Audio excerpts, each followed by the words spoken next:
mafanikio ya miaka minne ya Dr. Samia jiji la Dodoma. Kwa majina naitwa Mwalimu Didas Martin Ndalo, mkuu wa shule Makutupora Sekondari. Shule ya Makutupora Sekondari imeanza mwaka 2000 ikiwa na watoto 67 na walimu wakiwa 6. Kwa sasa shule ya sekondari Makutupora ina jumla ya walimu 44, lakini ina jumla ya wanafunzi 937. Tunashukuru sana Mheshimiwa Rais kwa kipindi hiki cha mwaka 20 hadi sasa 25, mazingira yetu ya ujifunzaji na ufundishaji yameboreka sana.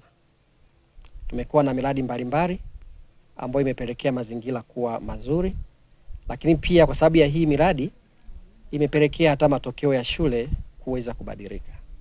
Kwa mfano hapa tulipo, hili ni jengo la maabara ambapo wanafunzi wanajifunza. Lina miundombinu yote ya kutosha, kuna maji, kuna gesi, kwa hiyo wanajifunza vizuri zaidi tofauti na kipindi cha nyuma ambapo walikuwa wanatumia darasa ambalo lilikuwa na miundombinu ambayo sio sahihi.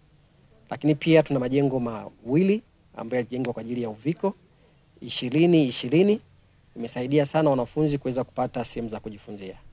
Lakini kwa sasa 23-24 tumepewa majengo mawili ambapo pia yatasaidia kwa kuweza kuondoa ile changamoto ya maonekano wa wanafunzi. Lakini pia tumepewa matundu 10. Kwa sababu shule yetu ilikuwa ni ya muda mrefu na tulikuwa na matundu machache, lakini ya matundu 10 kutoka mapato ya ndani yamesaidia pia kuweza kuondoa msongamano wa watoto kipindi wakiwa wana shughuli yao. Lakini pia tumepewa matundu 8 kutoka serikali kuu ambayo yamekuja kuongeza watoto kuwa na amani katika zoezi hilo.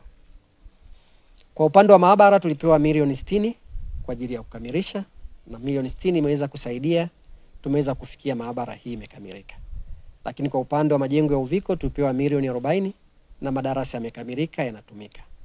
Kwa upande wa serikali kuu pia imetupa madarasa mawili ambayo ni milioni 46 ambayo pia nao yamekamilika. Upande wa vyoo tulipewa milioni 18 kwa ajili ya matundu 10, lakini pia tukapewa milioni 14 na laki 4 kwa ajili ya matundu 8. Kwa tunashukuru sana serikali ikiongozwa na Mheshimiwa Dr.